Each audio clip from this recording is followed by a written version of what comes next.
Hi hello friends, ಈ ವಾರ big boss ಮನೆಯಲ್ಲಿ ಡಬಲ್ ಎಲಿಮಿನೇಷನ್ ಅನ್ನೋ ರೀತಿಯಲ್ಲಿ ತೋರಿಸಿದ್ದಾರೆ. ಹಾಗೆಯೇ ಅದಕ್ಕೆ ಸಂಬಂಧಪಟ್ಟ ಹಾಗೆ ಒಂದು ಪ್ರೋಮೋ ಕೂಡ ರಿಲೀಸ್ ಮಾಡಿದ್ದಾರೆ. ಬಾಟಮ್ 3ನಲ್ಲಿ ರಕ್ಷಿತಾ ಶೆಟ್ಟಿ, ಧ್ರುವಂತ್ ಹಾಗೆಯೇ ರಜತ್ ಇದ್ದಾರೆ. 3ರಲ್ಲಿ ಒಬ್ಬರು ಸೇವ್ ಆಗ್ತಾರೆ, ಅವರೇ ರಜತ್. ಇನ್ನಿಬ್ಬರು ಬಿಗ್ ಬಾಸ್ ಮನೆಯಿಂದ ಈ ವಾರ ಡಬಲ್ ಎಲಿಮಿನೇಷನ್ನಲ್ಲಿ ರಕ್ಷಿತಾ ಮತ್ತು ಧ್ರುವಂತ್ ಹೊರಗಡೆ ಬರ್ತಾ ಇದ್ದೀರಾ ಅಂತ ಕಿಚ್ಚ ಸುದೀಪ್ ಅನೌನ್ಸ್ ಮಾಡ್ತಾರೆ. ಈ ಸಮಯದಲ್ಲಿ ರಕ್ಷಿತಾ ಅವರಿಗೆ ಲಾಸ್ಟ್ ಹೋಪ್ ಇತ್ತು, ನಾನು ಸೇವ್ ಆಗ್ಬೋದು ಅಂತ. ಅವರು ತುಂಬಾ ಎಕ್ಸ್ಪೆಕ್ಟೇಷನ್ ಇಟ್ಕೊಂಡಿದ್ರು ತಾನು ಸೇವ್ ಆಗ್ಬೋದು ಅಂತ. ಯಾವಾಗ ಬಿಗ್ ಬಾಸ್ ಮನೆಯ ಡೋರ್ ಓಪನ್ ಆಗುತ್ತೋ ಹಾಗೆಯೇ ಇಬ್ಬರು ಕೂಡ ಮುಖ್ಯ ದ್ವಾರದಿಂದ ಹೊರಗಡೆ ಬರಬೇಕು ಅಂತ ಧ್ವನಿ ಬರುತ್ತೋ ಆಗ ರಕ್ಷಿತಾ ಸಖತ್ತಾಗಿ ಬೇಜಾರು ಮಾಡ್ಕೊಳ್ತಾರೆ. ಹಾಗೆಯೇ ಇವರನ್ನು ಮಿಸ್ ಮಾಡ್ಕೊಳ್ತಾ ಇರೋದು ಯಾರ್ಯಾರು ಅಂತ ನೋಡೋಣ ಬನ್ನಿ. ಮೊದಲನೇದಾಗಿ ಮಾಳು ನಿಪ್ನಾಳ್, ಇವರು ತುಂಬಾ ಅಳ್ತಾ ಇದ್ರು. ಜೊತೆಗೆ ಅಶ್ವಿನಿ ಅವರ ಕಣ್ಣಲ್ಲಿ ಕೂಡ ಸ್ವಲ್ಪ ನೀರು ಕಾಣಿಸ್ತಾ ಇತ್ತು.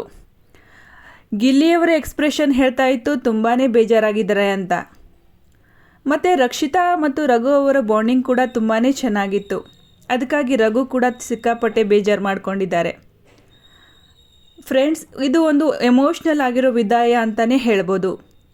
ರಕ್ಷಿತಾ ಮತ್ತು ಧ್ರುವಂತ್ ನಾವು ಎಲಿಮಿನೇಟ್ ಆಗಿದ್ದೀವಿ ಅಂತ ತುಂಬ ದುಃಖದಲ್ಲಿನೇ ಹೊರಗಡೆ ಬರ್ತಾರೆ. ಬರ್ತಾ ಇದ್ದ ಹಾಗೆಯೇ ಅವ್ರಿಗೊಂದು ಸರ್ಪ್ರೈಸ್ ಕಾದಿತ್ತು. ಹೌದು, ಇವರಿಬ್ಬರು ಕೂಡ ಸೀಕ್ರೆಟ್ ರೂಮ್ಗೆ ಎಂಟರ್ ಆಗ್ತಾರೆ. ಇವರಿಬ್ಬರಿಗೆ ಸೀಕ್ರೆಟ್ ರೂಮ್ನಲ್ಲಿ ಕೆಲವು ಅರೇಂಜ್ಮೆಂಟನ್ನು ಮಾಡಿರ್ತಾರೆ. ಸೀಕ್ರೆಟ್ ರೂಮಿಂದಾನೇ ಒಳಗಡೆ ಇರುವಂಥ ಸ್ಪರ್ಧಿಗಳು ಏನು ಮಾಡ್ತಾ ಇದ್ದಾರೆ ಅಂತ ನೋಡೋದಕ್ಕೆ ದೊಡ್ಡದಾಗಿರುವಂಥ TV ಅವಕಾಶ ಕೂಡ ಇರುತ್ತೆ. ಬಟ್ ಅಲ್ಲಿರುವಂತಹ ಯಾವುದೇ ಸ್ಪರ್ಧಿಗಳಿಗೆ ಇವರಿಬ್ಬರು ಸೀಕ್ರೆಟ್ ರೂಮ್ಗೆ ಹೋಗಿದ್ದಾರೆ ಅಂತ ಯಾವುದೇ ಅನುಮಾನ ಕೂಡ ಇರೋದಿಲ್ಲ. ಈ ಸಮಯದಲ್ಲಿ ಯಾರು ಬೇಕಾದರೂ ಯಾವಾಗ ಬೇಕಾದರೂ ಹೆಂಗೆ ಬೇಕಾದರೂ ಎಲಿಮಿನೇಟ್ ಆಗ್ಬೋದು ಎಂಬ ರೀತಿಯಲ್ಲಿ ಎಲ್ಲರೂ ಶಾಕ್ ಆಗಿದ್ದಾರೆ. ಬಟ್ ಇವರಿಬ್ಬರು ಸೀಕ್ರೆಟ್ ರೂಮ್ಗೆ ಹೋಗಿದ್ದಾರೆ ಮತ್ತು ಆದಷ್ಟು ಬೇಗ ಒಂದು ವಾರದಲ್ಲೇ ವಾಪಸ್ ಕೂಡ ಬರ್ತಾರೆ. ಇಲ್ಲಿ ರಕ್ಷಿತಾ ಅವರು ಸೀಕ್ರೆಟ್ ರೂಮ್ಗೆ ಹೋಗಿರೋದ್ರಿಂದ ರಕ್ಷಿತಾ ಹೋದ್ಮೇಲೆ ಉಳಿದ ಕಂಟೆಸ್ಟೆಂಟ್ಗಳು ಯಾವ ರೀತಿ ಬೇಜಾರು ಮಾಡಿಕೊಳ್ತಾರೆ, ಅವರೊಂದು ಭಾವನೆ ಹೇಗಿರುತ್ತೆ ಅಂತ ತಿಳ್ಕೊಳ್ಳೋದಕ್ಕೆ ಅವರಿಗೊಂದೇ ಒಳ್ಳೆಯ ಅವಕಾಶ ಅಂತಲೇ ಹೇಳ್ಬೋದು. ಧ್ರುವಂತ್ ಕೂಡ ತಾನು ಎಲಿಮಿನೇಟ್ ಆದಾಗ ಯಾವರು ಬೇಜಾರು ಮಾಡ್ಕೊಳ್ತಾರೆ ಅನ್ನೋದನ್ನು ನೋಡೋಕ್ಕೆ ಇದು ಒಳ್ಳೆಯ ಅವಕಾಶ ಅಂತಲೇ ಹೇಳ್ಬೋದು.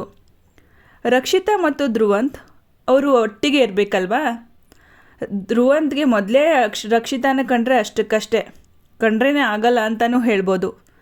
ಅವರಿಬ್ಬರು ಆ ರೂಮ್ನಲ್ಲಿ ಯಾವ ರೀತಿ ಇರ್ತಾರೆ, ಯಾವ ರೀತಿ ಜಗಳ ಮಾಡ್ತಾರಾ ಅಥವಾ ಫನ್ ಮಾಡ್ಕೊಂಡಿರ್ತಾರ ಅದನ್ನು ನೋಡುವಂಥ ಅವಕಾಶ ನಮಗೆಲ್ಲರಿಗೂ ಸಿಕ್ಕಿದೆ, ಅಂದರೆ ಈ ವೀಕ್ಷಕರಿಗೆ ಸಿಕ್ಕಿದೆ. ಸೊ ನೋಡೋಣ ಏನಾಗುತ್ತೆ ಅಂತ. ನಿಮ್ಮೆಲ್ಲರಿಗೂ ಈ ವಿಡಿಯೋ ಇಷ್ಟ ಆದರೆ ವಿಡಿಯೋನ ಲೈಕ್ ಮಾಡಿ, ಶೇರ್ ಮಾಡಿ ಮತ್ತು ನಮ್ಮ ಚಾನಲ್ನ ಸಬ್ಸ್ಕ್ರೈಬ್ ಮಾಡ್ಕೊಳ್ಳಿ. ಮುಂದಿನ ವಿಡಿಯೋದೊಂದಿಗೆ ಮತ್ತೆ ಭೇಟಿಯಾಗೋಣ. ಅಲ್ಲಿವರೆಗೂ ಬಾಯ್ ಫ್ರೆಂಡ್ಸ್.